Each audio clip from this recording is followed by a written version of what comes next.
Good evening, everyone. I call this regular meeting to order at 6:30 p.m. Welcome, everyone, to the Community Services Commission meeting, regular meeting. If we could please have Commissioner Cordero lead us in the Pledge of Allegiance. Yes. Everyone would put their right hand over their heart and ready, begin.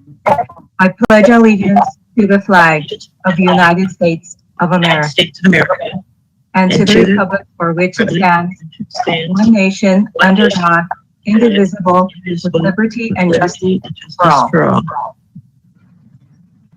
Thank you very much. Adrian, call the roll.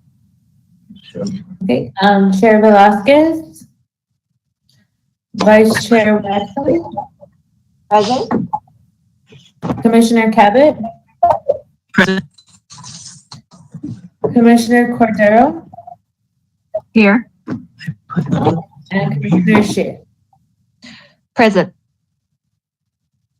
Okay, wonderful. Are there any objections to the agenda order? There is no objection. There's no objection. Hearing none. The agenda order is approved. We will move on to next item.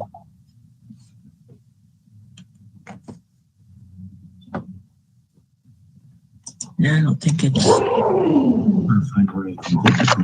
All right, so tonight's meeting will be live streamed on cable channel 3 and our online platforms. Please email all public comments to the Community Services Department at cscommisnion@sgch.org no later than the time the item is considered by the Commission tonight. Comments will be read for up to 3 minutes. Comments received after the end of the public comment section will be forwarded to the Commission after the meeting. If you wish to be added to the distribution list to receive Commission agendas, please email your requests to cscommission@sgch.org. This is the time set aside for members of the public to address the Community Services Commission on items of interest that are not on the agenda, but are within the subject matter jurisdiction of the Commission pursuant to the Brown Act. The Community Services Commission cannot answer any questions or take any action until such time as the matter may appear as an item on a future agenda. Christina, do we have any public comments for tonight's meeting? We have no comments for tonight's meeting. Okay. And we'll go ahead and move on to action items and the approval of minutes. The minutes are a record of the official actions taken at the Community Services Commission's meeting. The time for public comment on this item is now closed. Christina, do we have any public comments on the action item? We do not. Okay. Is there a motion to approve the minutes of February's meeting? I'll make a motion to approve the minutes. And I'll second it. Great. Motion made by Commissioner Cabot and seconded by Commissioner Cordero. Adrian, please take the vote.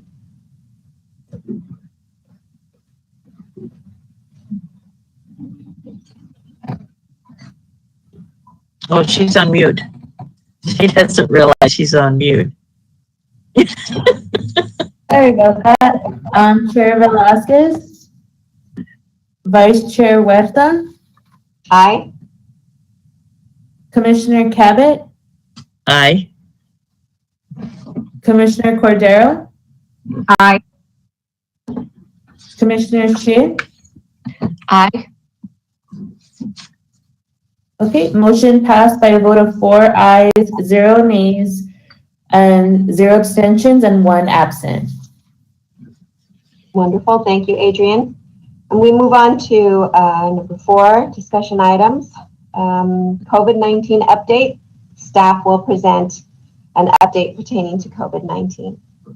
Good evening, Vice Chair Huerta and Commissioners. My name is Rebecca Perez. I'm the Community Services Director, and I'm pleased to join you all here for the meeting tonight. I know typically you were used to seeing Lucy Jacobian, our Community Services Manager, in this position, but she actually has moved on to the City of South Pasadena. So we are missing her greatly, but I'm pleased to join you tonight.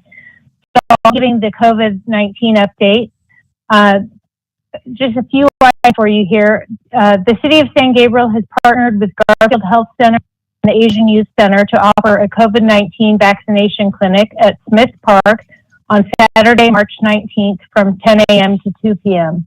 They actually are going to be doing these every 3 weeks. So there are dates scheduled out through June, and they held one in February and this one in March. So we're pleased to be offering these with them. They're on the concrete area next to the restroom building at Smith Park. And then for students in San Gabriel K-12 schools, masks are required indoors through Friday, March 11th in conjunction with LA County Department of Public Health guidelines. After that date, masks are strongly encouraged. Since our after-school programs are primarily held outdoors, masks are not required. However, many of our participants do wear them. Recreation staff continue wearing masks and sanitizing surfaces at the program. And in partnership with YWCA, the department continues to provide free meals to seniors through an in-person pickup program. The city is currently serving 159 older adults.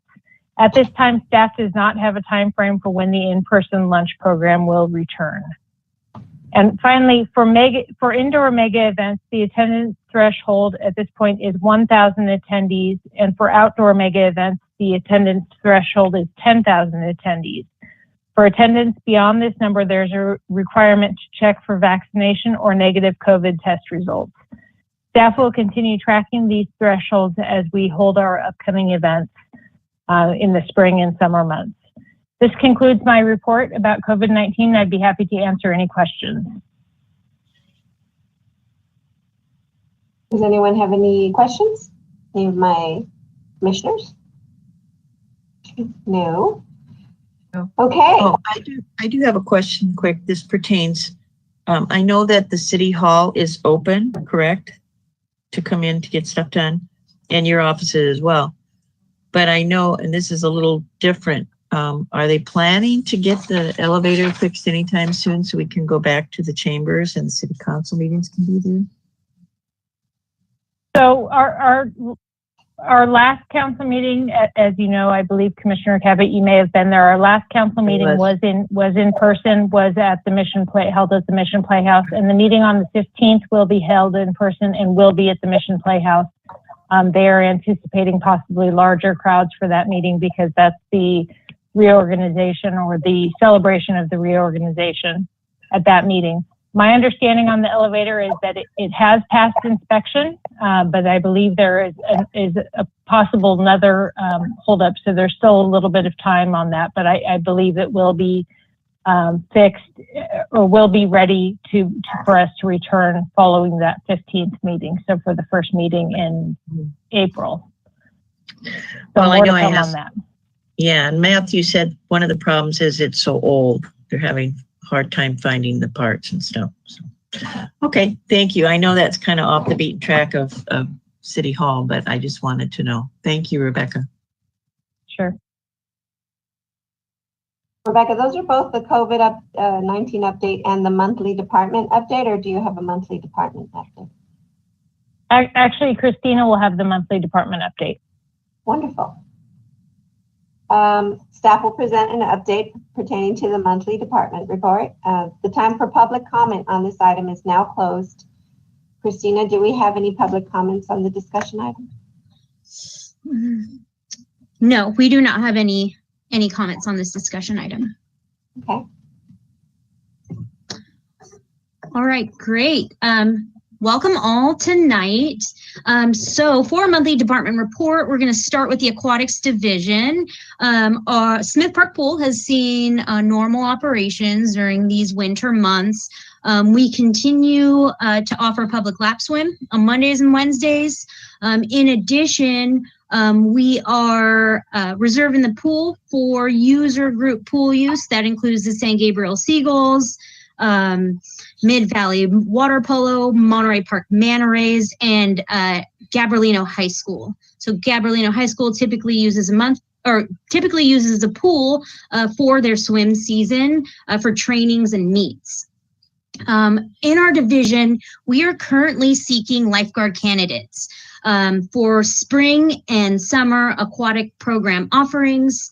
In an effort to recruit additional staff, we actually hosted a American Red Cross lifeguard certification course, and that was on February 19th and 20th. We certified 7 participants, and we are planning to offer an additional course on April 23rd through 24th. Now, that is not being advertised. What is being advertised is our May date. So with the success of the most recent lifeguarding course, we had already planned for a May lifeguarding course, but with the success, we are hoping to add another date. And if you know of anyone that is interested in applying to be a lifeguard or has questions about lifeguard certifications, first they can apply at the sangabrielcity.com website for a job opportunity, and they can also email me for any questions regarding lifeguard certifications at c.alatorre@sgch.org. For our contract classes, our spring session begins the week of March 28th, and registration for our classes began on March 1st. The city has implemented a 2.9% credit card authorization fee on all credit card transactions.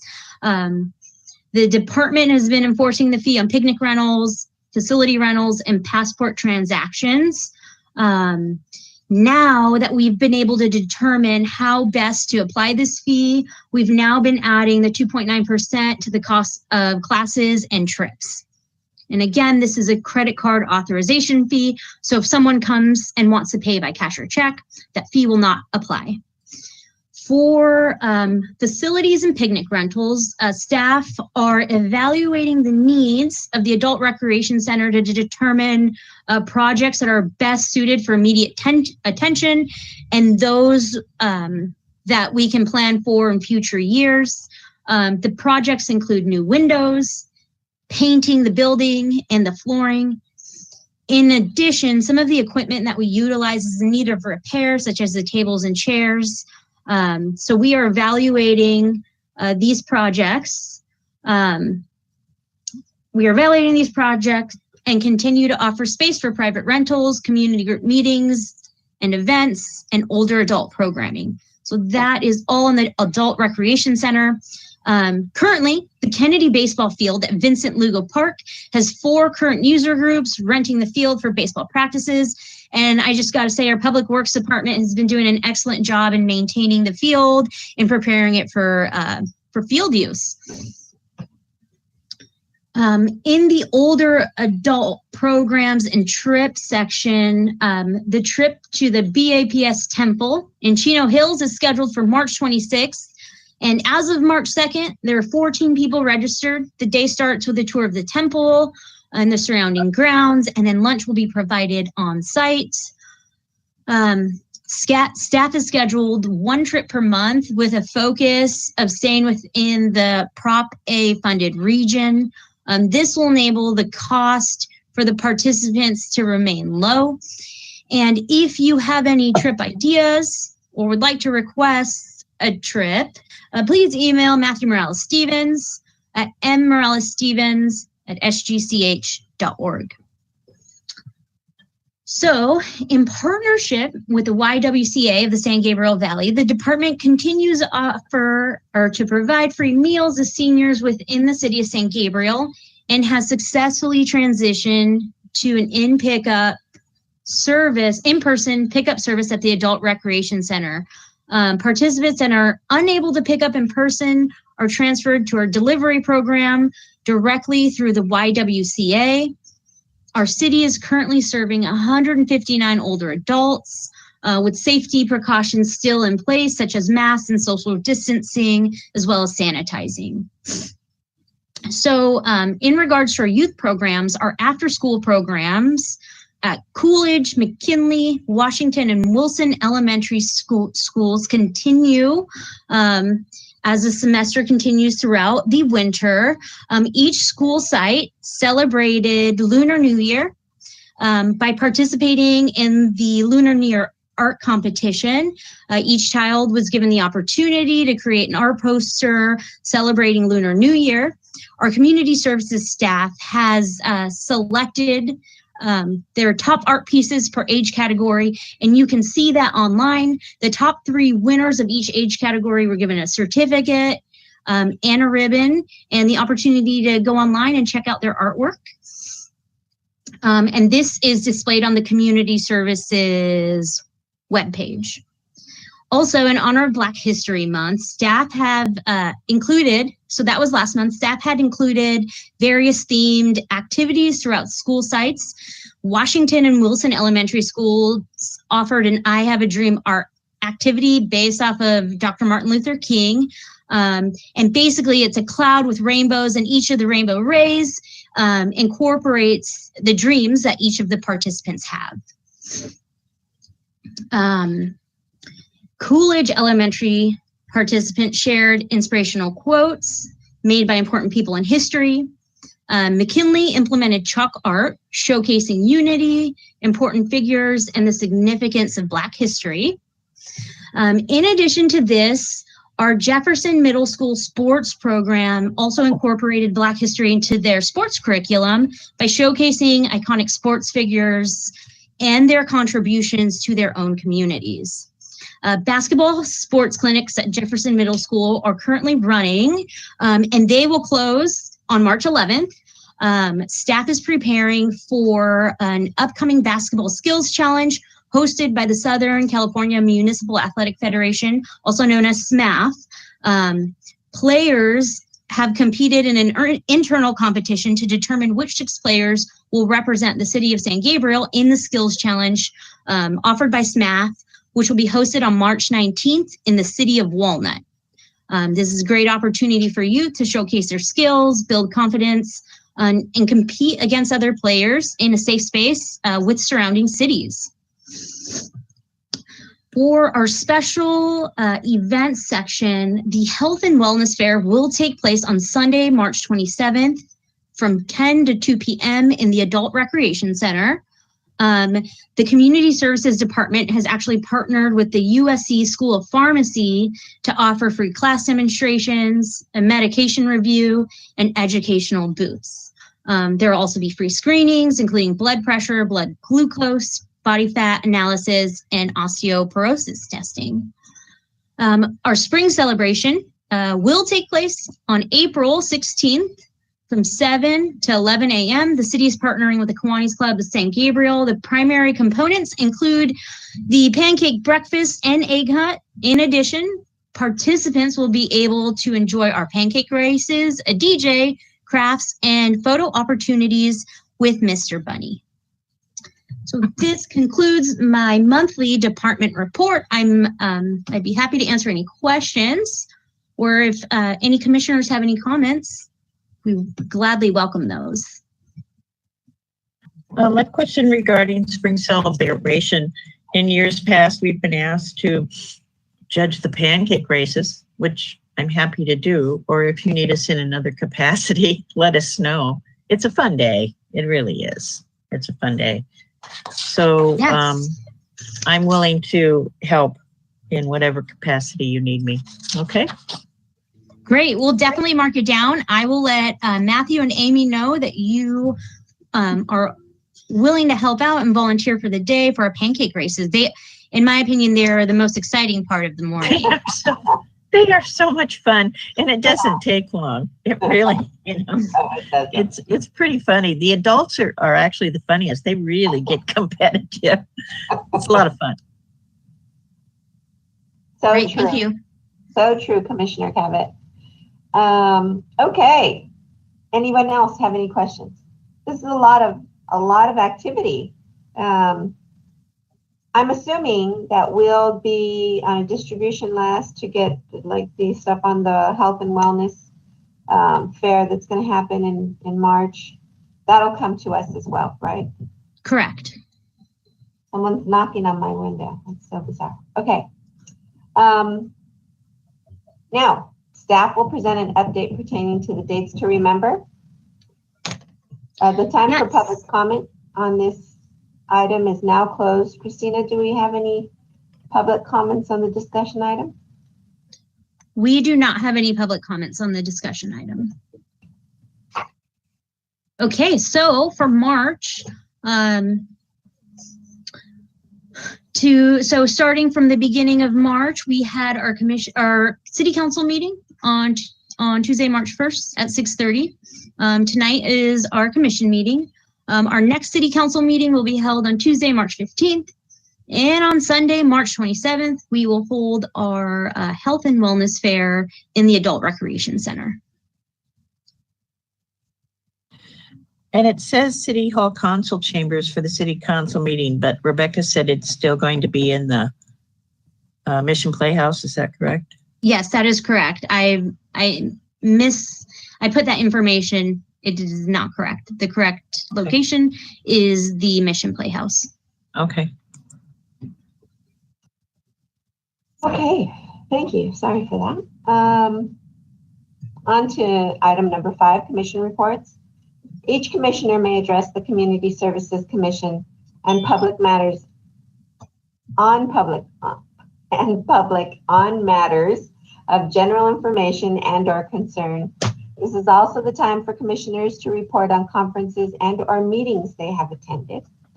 I have nothing to report. Well, other than the pilgrimage that's going to happen in April. Well, so I'll go ahead and start. Mission San Gabriel will host a pilgrimage from our campus and through 4 other cities to the Cathedral of Our Ladies of the Angels on Saturday, April 2nd. And we are working with the city and the Archdiocese of Los Angeles to figure out logistics. There is a website you can visit. It's www.forwardinmission.com, and it has all the information on there. It is a religious pilgrimage, but I would imagine that anybody who is interested in doing the walk to LA could join as well. We anticipate that there could be up to 1,000 participants. Right now we're only at 300, so maybe we'll hit 500. The most exciting part of it is we will have the mission open for public viewing. Even if you don't go on the pilgrimage, you can come in and take a walk through. It'll be open from 8 a.m. until roughly around 1 p.m. And you could walk through and kind of take a look at where we are with renovation. And then we're going to shut it back up. And then I'm going to walk as fast as I can to catch up with the rest of the group. But that's all I have. How about we move on to any of the other commissioners? Commissioner Cabot? Just have a question for you again. I apologize. I didn't hear the date for that walking thing. Saturday, April 2nd. I won't be able to do it, but if we are not going on the walk, are we still allowed to look at the mission at all or no? You can. Okay. Absolutely. That's that, it'll be open. And that's like from, what'd you say, what time? From 8 until about 1, maybe Yeah. 2. I just want it. Yeah. I Yeah, can't how go we on the walk, but I But- want to see the mission. I know it's a big, what's that? It's going to be a real quick, you'll be able to walk in, kind of do a U-turn and then walk back out simply because That's there's fine. traffic. Yeah, but That's at least- more than we've seen for a long time. Yeah, that would be fine. Thank you. That's good to know. I don't think I have anything else. Okay. Surprising, huh? Commissioner Cordero? No, I don't have anything to report. Okay. Commissioner Shea? I don't have anything to report either. It's too cold outside. We don't want to go anywhere. It's the warmest. Okay, we'll move on to item number 6, staff comments. Staff members have the opportunity to address the commission and public on matters of general information and or concern. I just have one item. I think there was a question as to whose terms are expiring and terms. So commissioners serve for 2 years, and the expiration date is in May, so May 30th. We have 2 commissioners whose terms are up this year, Commissioner Cabot and Vice Chair Huerta. And there is no limit on the amount of times you can be on the commission. I just wanted to mention that, and all the information for terms. And if you'd like to reapply, or you know someone who's interested in applying, this information is on our city website, stgabrielcity.com. I have already reapplied. Good. How about you, Terry? I don't know yet. This is going to be a big year for me. The reopening of the mission and the gardens and Oh, there's a lot going on for you. Yeah. going on for me. But I haven't completely decided yet. Thank you. For Okay. So I have reapplied. That's Woohoo! Okay. well, I really enjoy it, and it isn't that time consuming for me. I'm not repairing a whole church and mission either, so or running a school. So there you go. Yeah. Okay. Item number 7. That's it. Adjournment. The next regular Community Services Commission meeting will be held on Monday, April 4th, 2022 at 6:30 p.m. Information regarding matters to be considered at each meeting will be available on the Friday before the Community Services Commission meeting on the city's website at www.stgabrielcity.com. This regular meeting is now adjourned at 6:57 p.m. That's record time. Well done, Vice Chair Terry.